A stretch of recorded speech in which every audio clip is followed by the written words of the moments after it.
자리에 오신 여러분들 다시 한번 축복하고 오늘의 말씀 통해 여러분 모두에게 크신 은혜가 임하기를 주 예수 그리스도의 이름으로 간절히 축원합니다.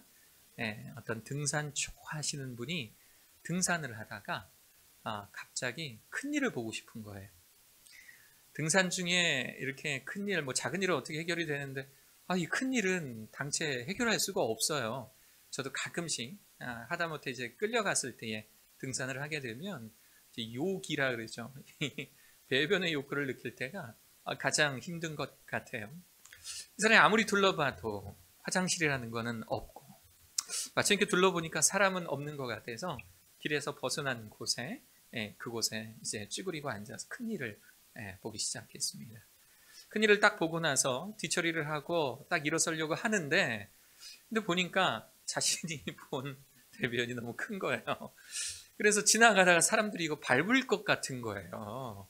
그래서 이 사람이 안 되겠다 싶어서 밟지 말라고 주변에 있는 돌들로 야트만하게 이렇게 탑을 쌓아놨습니다. 이렇게 돌들로 표시를 해놓은 거죠. 밟지 말라고 이렇게 해놨어요.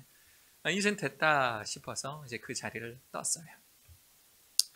그 일이 있은 후 한 몇 개월 뒤에 이분이 다시 이제 그 코스로 등산을 하는데 불사 자신이 대변을 보고 이렇게 돌을 쌓았던 그곳에 사람들이 그곳이 이 돌탑을 쌓고 기도하는 곳인 줄 알고 사람들이 돌을 이렇게 올려놓은 거예요.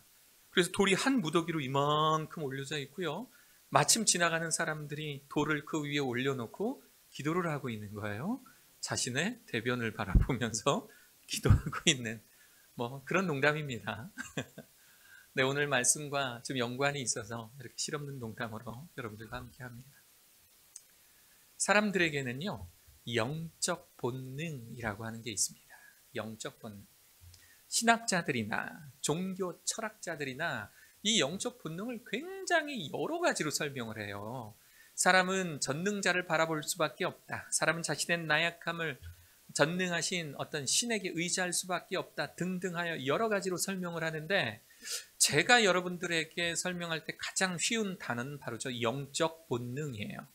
저 영적 본능을 좀 더 풀이하자면요, 사람은 누구나 자신의 존재에 대하여서 궁금증을 갖게 돼요. 여러분들도 어느 순간 좀 철들었을 때 내가 왜 존재하는 거지?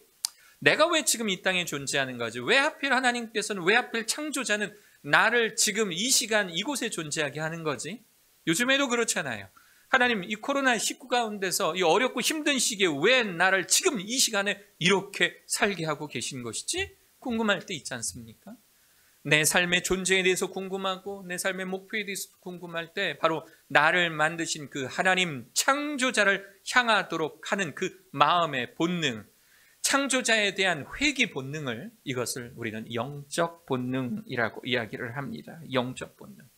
그래서 전도서 12장 1절, 우리가 잘 알고 있는 이 전도서 12장 1절은 이렇게 이야기해요. 너의 창조주를 기억하라. 너의 창조주를 기억하라. 네가 젊고 잘 나갈 때에 너의 창조자를 기억하라. 사람의 영적 본능을 자극하는 겁니다. 네가 지금 존재하고 있는 그것, 지금 이 상황, 이것을 초래하게 하신 바로 그 분에 대하여 기억하라. 영적인 본능, 우리 안에 하나님을 다시 바라보게 하는 그 영적인 본능이 우리 안에 있다라고 하는 겁니다. 우리가 왜 교회 안에 십자가를 놓습니까? 많은 사람들이 바라볼 수 있도록 밤 하늘에 그렇게 어떤 사람은 공동묘지와 같다고 그렇게 힐난할 정도의 그 빨간색 십자가를 우리가 왜 설치를 합니까? 그 이유는 십자가를 바라보며 하나님, 나를 만드신 그분 창조자에 대하여 생각하라라는 그 영적 본능을 자극하기 위함이에요. 그런데 이 영적 본능이요, 잘 활용이 되면 하나님과 멋진 교제 가운데로 들어갈 수가 있지만 이 영적 본능의 메커니즘, 그러니까 이 영적 본능은 가만히 놔둬도 흘러가게 되어 있는데 이 영적 본능의 이 메커니즘을 어떤 사고나 트라우마에 의해서 부셔져 버린다면, 훼손돼 버린다면, 그러면 우리들의 영적 본능이 엉뚱한 곳으로 튀어버려요. 그리고 이 영적 본능이 엉뚱한 곳으로 튀어버리면 엉뚱한 곳으로 영적인 에너지가 소비되어져 버려요. 하나님께나 또 바로 우리에게나 결코 일어나서는 안 될 바로 그런 일입니다. 지난 9주 동안 우리는 사사기를 참 열심히 배웠습니다. 사사기는 1부, 2부, 3부 이렇게 나뉘어져요. 이거를 제가 첫 시간에 설명드리지 않는 이유는 만약에 제가 1장을 설교 말씀 전해드렸을 때 이걸 꺼냈으면 수업처럼 느껴지셨을 거예요. 그런데 이제 마지막 이제 3부로 넘어가는 이 와중에 여러분들에게 설명함으로써 지금까지 들으셨던 설교가 기억나게 하기 위함입니다. 1부는요 1장 2장이에요. 정복자 여호수아의 때와 그리고 그의 사후에 벌어졌던 가나안 지역의 정복. 하나님께서는 그 가나안 지역에 있는 모든 거민들을 몰아내라 했는데 그 이스라엘 사람들은 그 사람들을 몰아냈다 안 몰아냈다? 안 몰아냈다. 그래서 결국은 남아있는 그 사람들과 그 사람들이 가지고 있던 종교로 인하여서 하나님의 백성 이스라엘 민족이 하나님과 멀어져 버리는 사건들이 제1부 1장과 2장에서 소개가 되고 있죠. 제2부는요 3장과 16장 3장부터 16장 지난주까지 살펴봤던 말씀의 내용이에요. 이스라엘 민족의 구원자 사사들, 그러니까 그 민족 거기에 남아있는 거민들로부터 전달받은 그 다른 신들을 섬김으로써 하나님을 배반하게 되고, 그래서 하나님을 배반함으로 인해 하나님은 다른 이방 민족들로 인하여서 압제받게 되고, 그리고 간구하고 구원받고 하는 이런 어떤 일련의 망각의 고리들이 반복되는 것이 3장에서 16장이었습니다. 운니엘부터 삼손의 이야기. 그리고 사사기는 여기서 이야기가 끝나지 않아요. 사사의 이야기로 끝나지 않고 사사기 안에, 그 사사기의 역사 안에, 그들에게 왕이 없었던 그 시기 안에 일어났던 정말 발칙하고 엉뚱한 사건에 대하여 두 가지를 이야기해 줍니다. 크게는 두 가지고요. 조금 더 쪼개면 5가지에 이르는 정말 이상한 이야기. 정말 이게 하나님 믿는 사람들이 행했던 일인 것이 맞는가? 어떻게 보면 매우 끔찍하고 어떻게 호러 같기도 한 그런 일들이 17장부터 21장까지 이어집니다. 영적 본능의 혼란을 겪고 있었던 이스라엘 민족들의 이야기가 바로 저 3부, 오늘과 다음 주에 살펴볼 말씀 속에 이어져요. 우리가 장문 시간에, 저도 이 시간을 했었는데 고등학교 장문 시간을 해보면 어떤 사건에 대해서, 줄거리에 대해서 쭉 읽고 이 줄거리에 대해서 신문 기사로 만든다면 제목을 무엇이라 하겠는가, 뭐 이런 시간들이 있었어요. 제목 짓는 수능 볼 때 많이 연습했던 그런 겁니다. 이 제목을 짓는다면 앞으로 오늘과 다음 주에 나타날 이스라엘 민족들의 영적 본능의 이 혼란의 시기를 제목으로 한 줄로 꾸민다면 저는 이렇게 만들 것 같아요. 이스라엘 민족 개념 상실하다. 이스라엘 민족 개념 상실하다. 어떻게 하나님을 섬겨야 되는지, 어떻게 하면 하나님의 뜻을 찾아갈 수 있는지 그 개념을 상실해 버린 어이없는 에피소드가 소개될 것입니다. 살다 보면요 개념 없는 사람 종종 만납니다. 그렇죠? 개념 없는 사람, 어이없는 사람 자주 만나요. 개념 없고 어이없는 사람 자주 만나요. 그런데 그 사람들 만나서 이야기를 해보면 학생들 중에서도 그런 학생들이 있어요. 정말 개념 없는 애들이 있어요. 정말 뭐 그냥 어이없고 그냥 교사들 두 손 두 발 만들게 하는 그런 친구들이 있어요. 근데 그런 친구들을 놓고 이야기하다 보면 다 이유가 있더라고요. 다 원인이 있더라고요.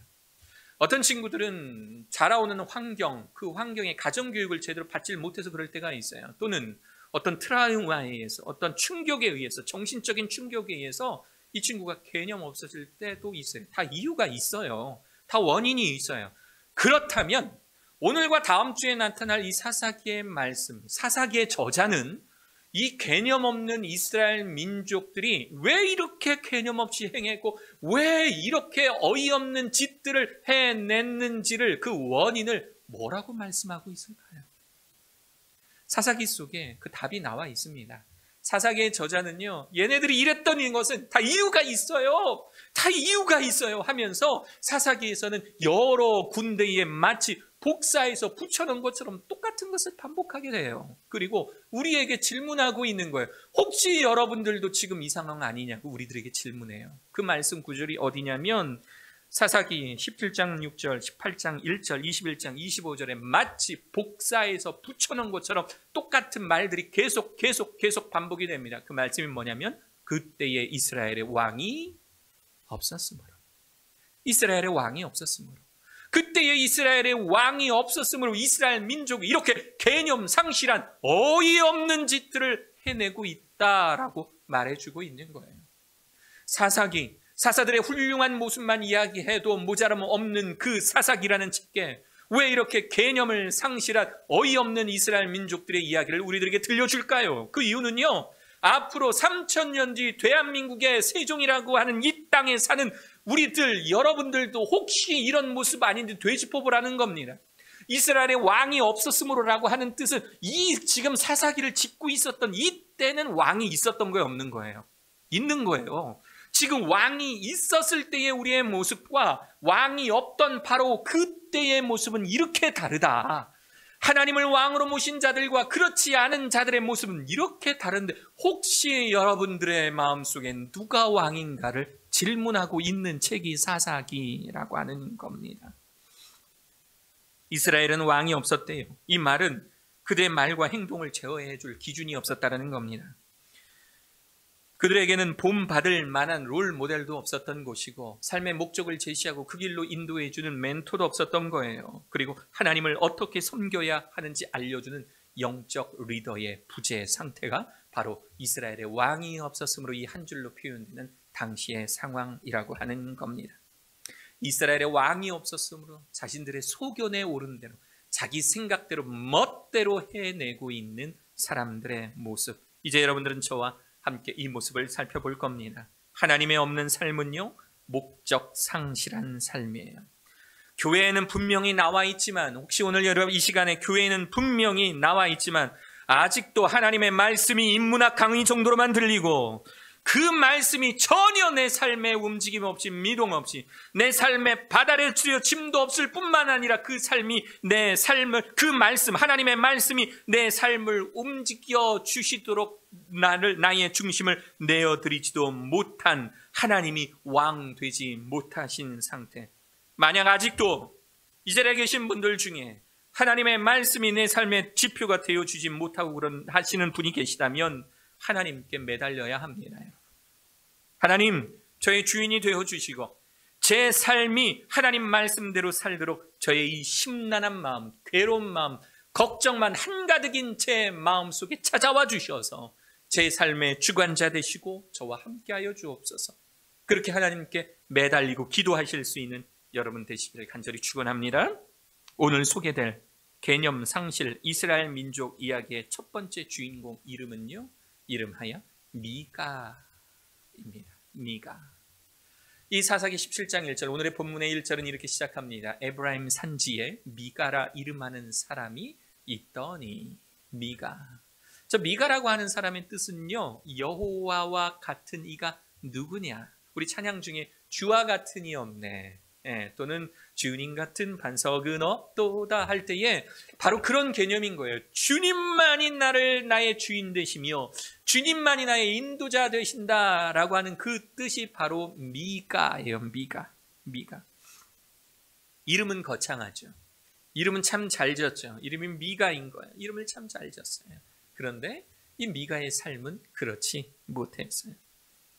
고등학교 때 제 친구 중에 나중에는 친해졌어요.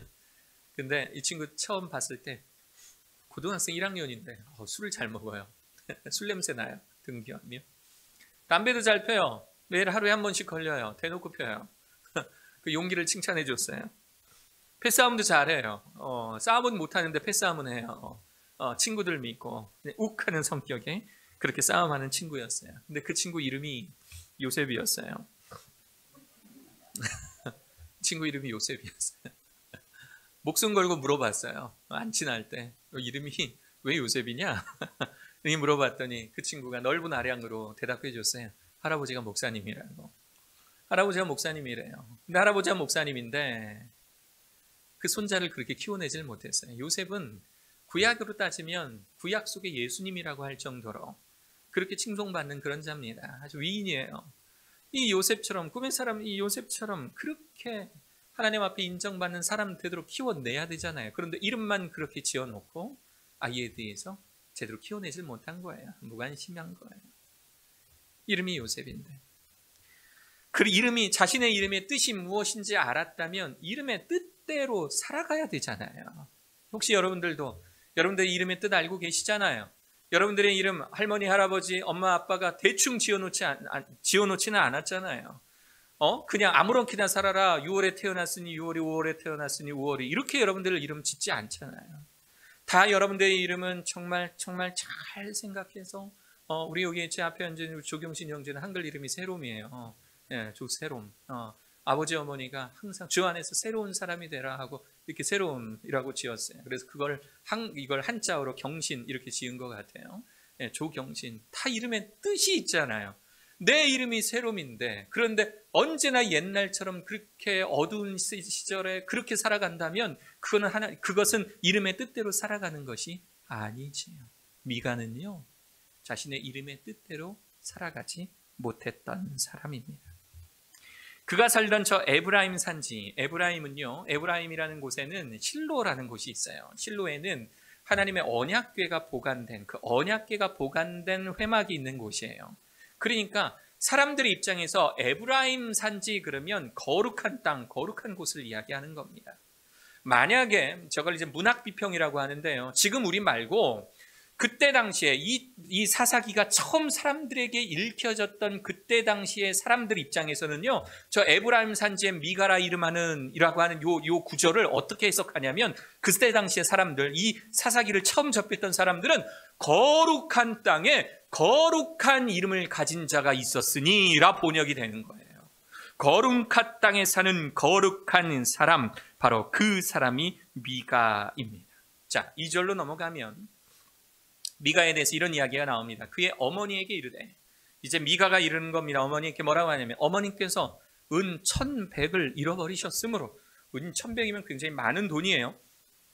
이걸 뭐 가끔 현대적 금액으로 환산하기도 하는데 의미 없습니다. 많은 금액이에요. 1,100을 잃어버리셨으므로 저주하시고 내 귀에도 말씀하셨더니, 돈을 잃어버리고 이 어머니가 동네방네 다니면서 욕하고 다닌 거예요. 이 돈 쓰다 죽일 놈, 내 걸 가져가더니 훔쳐간 돈으로 돈 쓰다가 강도 맞아 뒤질러 뭐 이러면서 그냥 욕하고 다닌 겁니다. 그러니까 이 욕이 내 귀에도 들린 거예요. 내 귀에도 들린 거예요. 내 귀에도 말씀하셨더니, 보소서 그 은이 내게 있나이다. 범인이 누구예요? 아들인 거예요. 범인이 아들이. 내가 그것을 가졌나이다. 범인이 접니다, 어머니. 하니 그의 어머니가 이르되, 내 아들이 여호와께 복 받기를 원하노라 하니라. 저주와 축복이 저 한 구절 안에 들어가 있는 겁니다. 축복, 그리고 저주와 축복이.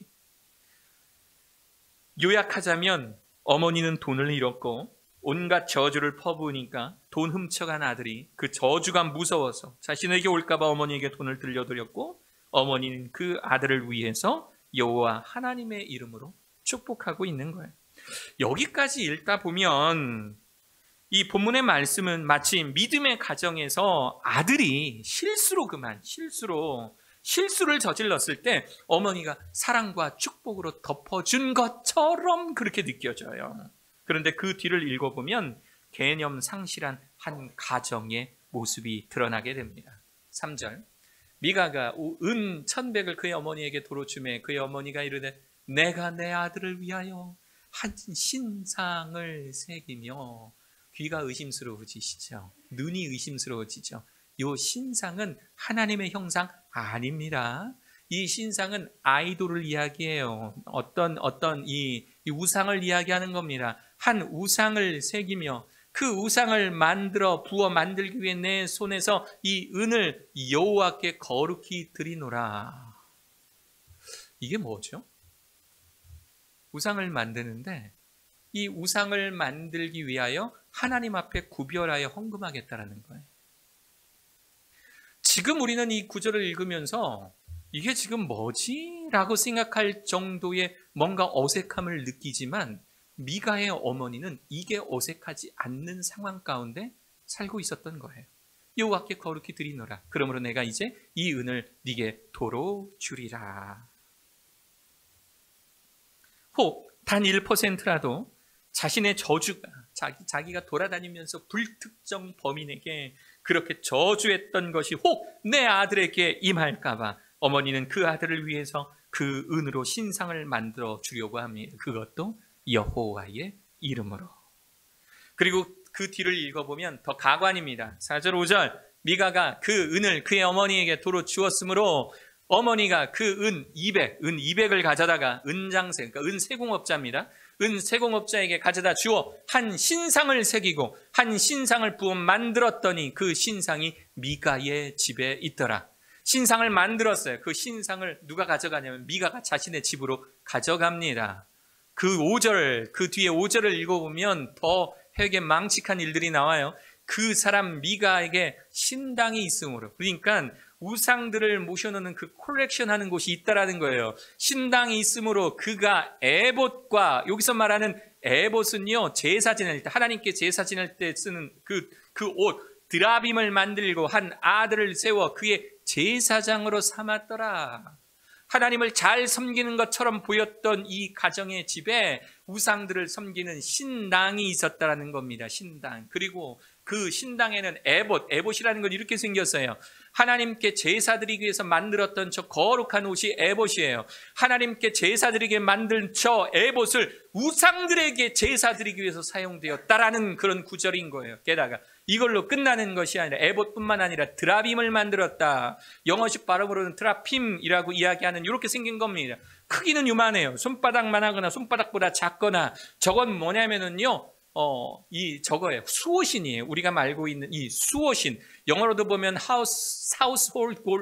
하우스홀드 갓이라고 조그맣게 되어 있을 거예요. 이걸 테라핌이라고 한다. 이 손바닥만한 것들을 주머니에 넣거나 아니면 이 복주머니 같은 걸 만들어서 허리춤에 차고 있으면, 그러면 내 가정에 나에게 우환이 오지 않을 것이다라는 것이 저 테라핌, 수호신이라고 하는 거예요. 하나님 잘 믿는 가족처럼 생겼는데 전혀 다른 모습을 우리가 알아보게 됩니다. 그리고 이 신당을 관리하기 위해서 제사장을 세웠는데, 하나님께서는 제사장을 세우기 위한 규례와 그 규정들을 레위기 속에 잘 명시해 놓으셨어요. 그런데 이미 그 레위기 속의 말씀은 온데간데 없이 자신의 아들, 아무것도 모르는 자신의 아들을 자신의 가정의 제사장으로 세워놓게 되는 거예요. 만약에 이 일이 지금 현실에 일어나는 일이라면, 그래서 제가 우리 성도님들의 가정에, 만약에 성도님들 가정을 방문했더니 이러한 일들이 실제로 일어나고 있다면 저는 아마 뒷목 잡고 쓰러질 겁니다. 뒷목 잡고 쓰러질 거예요. 그 더러운 입으로 하나님의 이름 여호와를 부르는 일, 하나님이 아닌 신상, 우상을 만들어서 집안에 두려는 일, 귀신을 섬기는 신당을 집안에 모시는 일, 하나님의 제사장이나 입을 거룩한 옷을 우상 숭배하는 일에 쓰는 일, 수호신을 만들어서 그 힘을 의지하려는 일, 율법에 기록되어 있는 제사장의 직분을 자격 없는 아들에게 맡기는 일, 그 어느 것 하나 하나님을 믿는 자로서 올바로 된 개념을 가진 자로서는 상상할 수 없는 일이 벌어지고 있는 겁니다. 이름은 미가인데 그 가정은 태도로 하나님을 믿는 가정임에도 불구하고 하나님을 어떻게 믿어야 하는지 그 개념을 상실한 한 가정의 모습을 볼 수가 있습니다. 코로나 나기 전까지 일본을 자주 갔었어요. 일본에 이제 선교사님도 계시고 또 학생들을 데리고, 일본은 가깝잖아요. 네, 가깝고 비행기 값도 그렇게 비싸지가 않으니까 비행기 값 세이브하면, 물론 물가는 동남아시아보다 비싸지만 뭐 한 일주일이나 열흘을 놓고 본다면 가격은 비슷해요. 네, 그래서 종종 일본을 자주 가곤 합니다. 일본 선교사님이 전철역에서 이렇게 전도지 나눠주는 것을 좋아합니다. 물론 평상시에는 가가호호 방문하면서 이웃들에게 전도하는 것도 좋아하시지만 이분이 전철역을 이렇게 가세요. 저도 따라가서 전철역에서 노방전도 이렇게 해본 적이 있어요. 이렇게 미리 준비한 일본말로 이렇게 하면서 전도지를 이렇게 나눠주고 했던 그런 기억이 있어요. 근데 이 선교사님이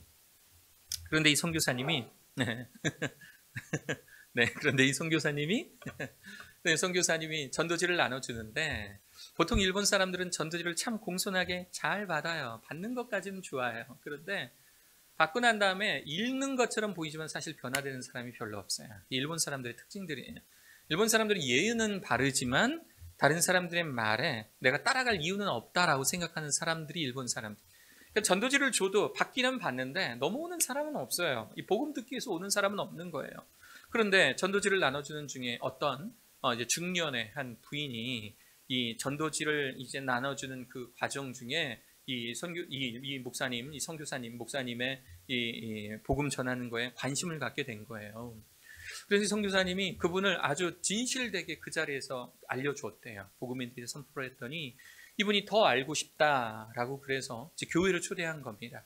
교회에서 예수 그리스도 복음을 온전하게 전하고 또 이분의 이제 뜻에 따라서 이제 새신자 과정, 이제 교회에 들어오면 새신자 과정이 있지 않습니까? 새신자 과정을 5주 동안 아주 성실하게 잘 해드렸대요.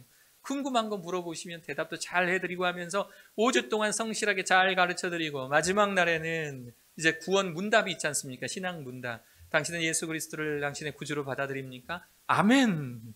똑바로 고백하고 그래서 그러면 당신은 세례받기를 원하십니까? 그래서 그분의 신앙 간증에 따라 세례도 줬대요. 그리고 그분의 세례식 하는 날 온 교회가 축하의 자리가 되어서 이 목사님 가정에서 아주 귀하게 이분을 지극히 섬겨드리면서 크리스찬 되신 것을 축하드린다고, 하나님의 자녀가 된 것 축하드린다고 귀하게 섬겨드리면서 이 탁상 위에 올려놓는 십자가 있지 않습니까? 이 손바닥이 요만하게 생겨서 이제 어떤 거는 야광도 있어요. 그래서 밤에 불 꺼놓으면 십자가가 이렇게 밝게 빛나는 그런 탁상용 십자가를 이분에게 이제 선물을 다 드린 거예요. 삶의 지표로 삼으시라 이렇게 드린 겁니다.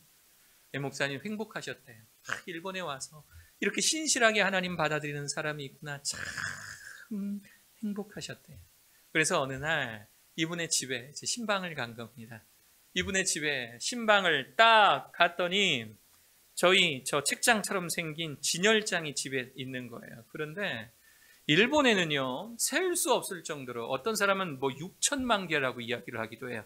엄청나게 많은 우상들이 저 진열장 속에 전시되어 있는 겁니다. 전시되어 있고요, 얼마 전에 선물한 형광 십자가가 맨 끝에 세워져 있는 거예요. 세워져 있는. 선교사님이 깜짝 놀랐대요. 저게 뭐냐고. 성도님, 저게 뭡니까? 라고 물어보니까 이분이 웃으면서 뭐라고 이야기하냐면, 네, 저쪽에 있는 신은 내가 제일 처음 믿었던 신이고요, 그리고 제일 이쪽에 있는 신, 십자가를 가르치면서 이쪽에 있는 신은 제가 가장 최근에 믿는 신입니다. 이렇게 소개하더라 라고 하는 거예요.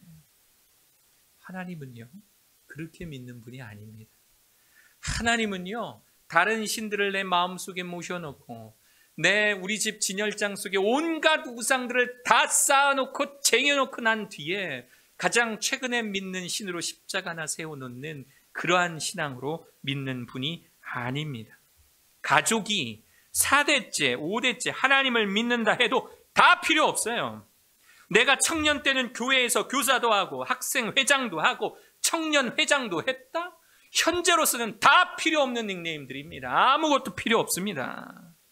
지금 내가 하나님 앞에 바로 서지 못하고 내가 하나님과의 인격적인 관계에 들어가지도 못하며 내 삶이 하나님의 말씀으로 지배를 받지 못하고 살아가고 있다면 그것은 안 믿는 사람이나 별반 다르지 않는 거예요. 내가 지금 하나님을 열심히 믿고 있다라고 치지만 내 마음속에 온갖 우상들과 함께 살아가고 있다면 그 사람 아무것도 아니에요. 아무것도 아니에요. 아무것도 아니에요. 오히려 내가 과거에 믿었던 하나님, 내가 우리 어머니가 믿었던, 우리 어머니가 장로님이고 권사님이고 목사님이고 할아버지가 목사님이고 하는 것들이 오히려 지금 내 신앙에 방해가 돼요. 나도 그 말씀 다 알아. 나 사사기 어렸을 때부터 들었어. 새벽 예배 사도행전 전한다면서 나 청년 때 사도행전 외우고 다녔던 사람이야. 오히려 그 교만함, 하늘을 찌르는 교만함이 지금 내 신앙, 하나님을 바라보는 내 신앙을 가로막게 만들어 버리는 거예요. 여러분 꿈 깨셔야 됩니다. 만약에 여러분들이 하나님을 믿으면서 지금 하나님이 내 삶의 중심에 들어와 있지 못하고 내 삶의 가치와 판단과 결정의 순간에 하나님이 결정적인 그 역할을 해내지 못하고 계시다면 그러면 여러분들의 신앙 점검하셔야 돼요. 혹시 내 신앙이 미가와 같은 신앙 아닌가? 나는 분명히 크리스찬이라고 이야기하고 사람들이 다 나를 크리스찬으로 알고 난 교회에 간다라는 거 사람들이 다 알고 있는데 정작 내 자신은 하나님 앞에 온전히 무릎 꿇지 못하는, 세상에 잡다한 것들이 우상이 되어 있어서 잡다한 우상들과 함께 하나님을 섬기고 있지는 않은지 여러분들의 삶을 되짚어 보셔야 한다라는 겁니다. 혹 이 모습이 우리들의 모습이 아닌지 사사기의 저자는 3000년이 지난 지금 이 순간 우리들에게 말해주고 있는 겁니다. 인간이 만들어진 목표, 목적, 사람이 이 세상에 존재하는 이유는 하나님께 영광 돌리는 것이다라는 것, 우리 참 오랫동안 이야기 나누었어요. 하나님께 영광되는 삶이 목표가 아니라 단지 내가 행복한 삶, 내가 행복한 삶이 목표가 되어서 내 가족, 내 자신이 행복해지기 위해서 하나님을 믿는 사람들, 그래서 결국은 하나님을 믿는 것이 아니라 단지 복받기 위해, 기복신앙이라고 하죠. 복받기 위해 하나님을 믿는 척하는 사람들, 돈이, 명예가, 자녀가, 가정의 행복이 우상이 되어버려서 하나님을 단지 도구로만 믿고 있는 사람들, 마치 미가처럼 껍데기만 크리스찬인 채 여전히 우상들 속에 살아가고 있는 그런 모습이 우리들의 모습이 아닌가. 여러분 한번 묵상해 보십시오. 아직도 오늘의 운세가 여러분들을 좌우합니까? 아직도 토종 비결이 송고영 신예배의 말씀 카드보다 더욱더 여러분들의 삶을 좌우합니까? 무당들이 기독교인 환영, 집사, 권사, 장로 환영, 그 말에 속아 넘어갈 정도로 우리들의 신앙이 혹시 하나님이 왕이 아니신, 아직도 우리들 마음속에 자아 속에 남아있는 그것들이 살아남아서 우리들의 왕 노릇하고 있지는 않은지요? 사사기의 저자는 혹시 너희들도 이 마음 아닌가? 오늘 미가를 통해서 우리들에게 말씀해 주고 있는 것입니다. 말씀 정리합니다, 여러분. 하나님은 여러분의 왕으로 모실 수 있는, 하나님을 여러분들의 왕으로 모실 수 있는 사랑하는 여러분 되시기를 간절히 축원합니다. 여러분들의 삶의 가장 중요한 위치에서 판단의 기준, 결정의 기준이 되실 수 있도록 하나님을 여러분들의 왕으로 모실 수 있는 사랑하는 여러분 되시기를 간절히 축원합니다. 제가 저희 집 이야기 하나만 하고 말씀을 정말 마칠게요. 저희 아버지가 고치 집안, 장은 고치 집안 14대 장손이에요. 유교 집안입니다. 가문에 대한 프라이드가 엄청 세세요. 지금도 제 아내와 함께 농담처럼 하는 말이, 저희 부모님들 항상 하는 말이 있어요. 야, 우리 집은 말이야 막 이러면서 이렇게 집안 자랑하시는 게 있어요. 그러면 그냥 웃지요. 네, 그런 집안이에요. 그런 집안이. 최근까지도 추도 예배를 드릴 때 항상 뭘 거하게 차려놓으시는 거예요. 저는 이게 문화였던 거예요. 저는 추도 예배 드릴 때 뭔가 음식을 잔뜩 차려놓고 예배를 드리는 게 이게 그냥 당연한 건 줄 알았어요. 그런데 이게 아니더라고요. 제가 나중에 명절 때가 되면 이제 영상을 하나 보여드릴 거예요. 이게 뭐냐면 우리가 증산도라 그러죠. 증산도, 마음 수련하고 하는 곳.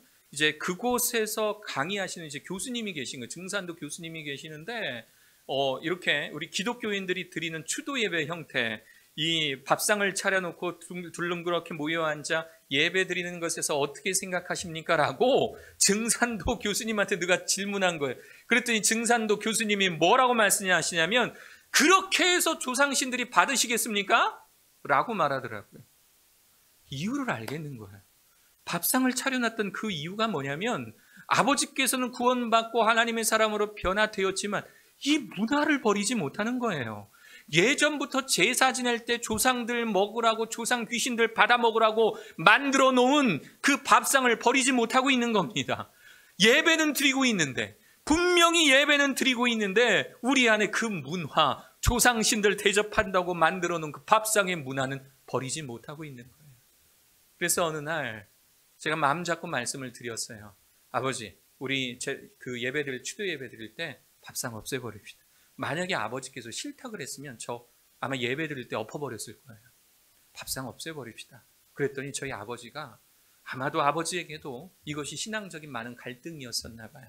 저희 아버지는 이 가문을 잘 하여튼 이 장손으로서 뭔가 도리를 하고 싶은 마음이 그렇게 했지만, 내가 믿는 하나님이 그렇게 원하시지 않는다면 그러면 그렇게 하지 않으시겠다.